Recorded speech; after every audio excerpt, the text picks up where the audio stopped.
A pleasant evening to you all, ladies and gentlemen, friends, family.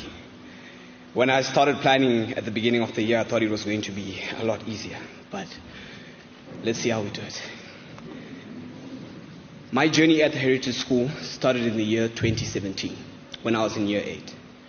I was blessed with the gift of sport, so I joined the school on a rugby scholarship.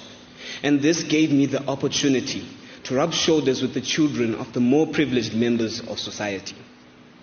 Looking into my 2017 year, it was pretty much everything I could ever wish for. I lived in a big house.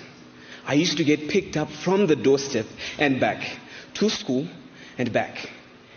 Everything was pretty much as you'd want it. It was as if I was living on a television show on Disney Channel. However, as 2018 came, everything changed. Our financial situation at home was tumbling, and as a result, we had to relocate to a small community in Epworth, Harare. Because of the circumstances, I had to commute to school on a daily basis, and because of the status of our school, I was the only student in the entire school that came to school using combis, commuter omnibuses. Because of this, an array of emotions, of anger, of frustration, and of denial about my situation, they all overwhelmed me. And at the time, I was so ashamed about who I am that I lied to all my peers, and none of them knew about my situation at home. And at this point, I was on my own. 2018 went by, 2019 came, and went as fast as it came. Come 2020, something changed in me. As COVID-19 devastated the world, I began to realize that there are certain things in life that you cannot miss. As I commuted up and down the city, I got to meet so many people from various backgrounds, some from even harsher environments than I came from. And each individual had a story to tell. And I tell you, in these stories, they shared their misfortune with so much pride, with so much joy, and with so much hope, that I could not help but envy this feeling. I began to realize that in life we chase the wrong things, yet instead, it's the little things that matter most. On one of my journeys, I encountered a man in one of the combis. He identified me as a student of the Heritage School, and I wonder why. In this encounter, he uttered the famous line, and I quote, "Kweimpinga irutsva game kombi."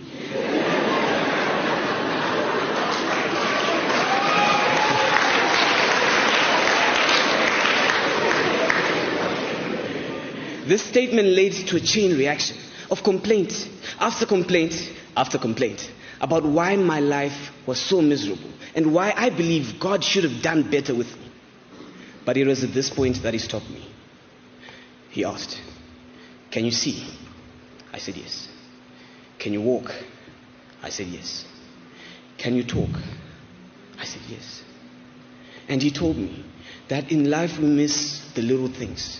We miss God's grace because we're seeking the wrong things. It was at this point, these words pricked my heart. And at the point I was coming into my IGCSE O-level examinations, I came from being a C student at the beginning of the year to achieving 7 A's and 2 B's.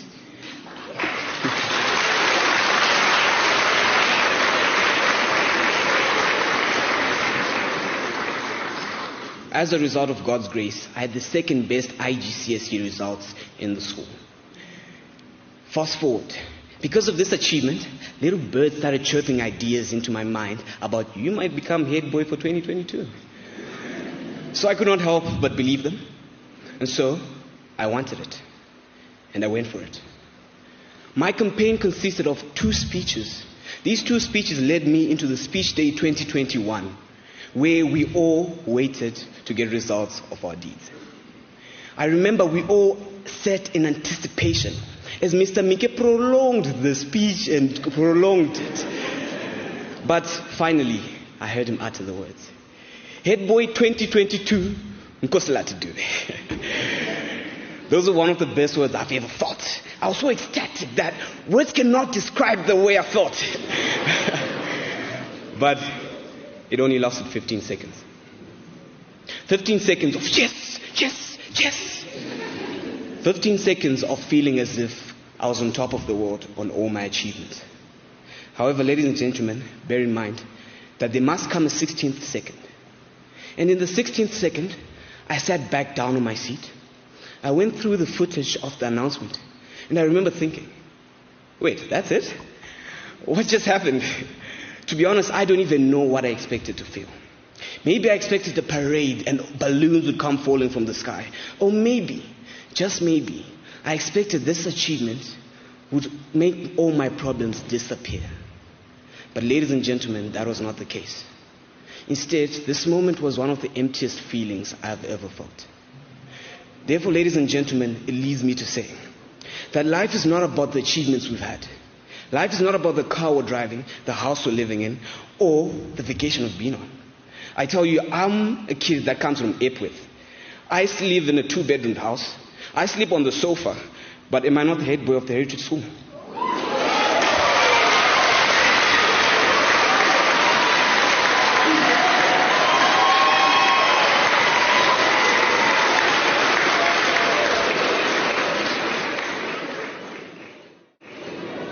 Therefore, at this juncture, parents, this is when I come to you. Parents, I plead with you. If you spoil us with the materialistic things of life, you're killing us. I'll repeat.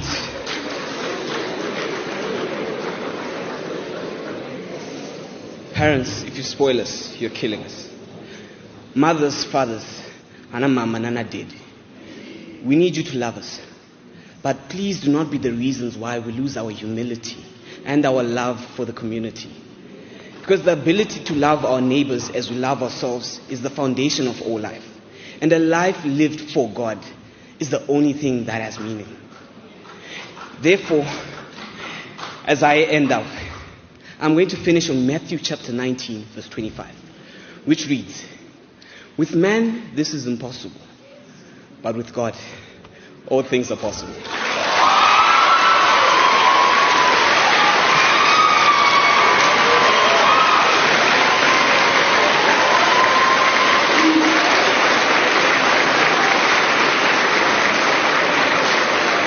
As I sign out as the head boy of the year 2022, I find there to be no better way to sign out than with gratitude.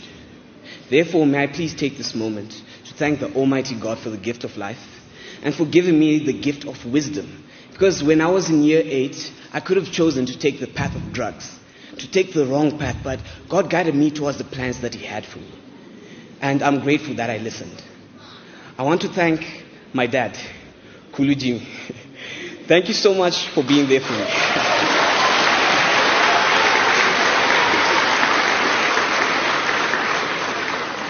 Thank you so much for being there for me when I needed you. Thank you for telling me what I didn't want to hear, but I needed to hear. I want to thank my mother, Mama Grady. I love you, Mama.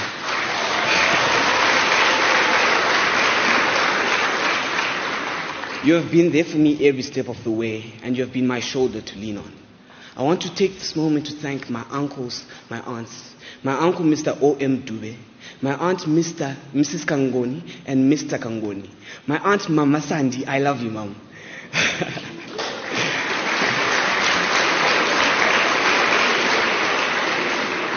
Many of my peers see me driving a car to school. She lends me a car, but I'm not even her first son. Thank you so much for the support.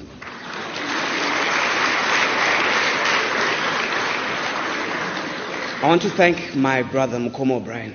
He supports me. He took me from the slums. He pays for my boarding fees. Ladies and gentlemen, I don't know a cousin brother that can do this for you. And I'm grateful to God for giving me such family.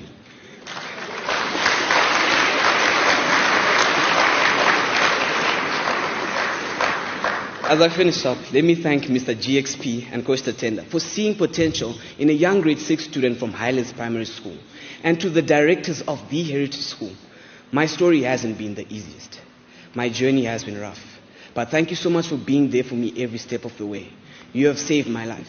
I can't imagine where I would be without your support. I thank you.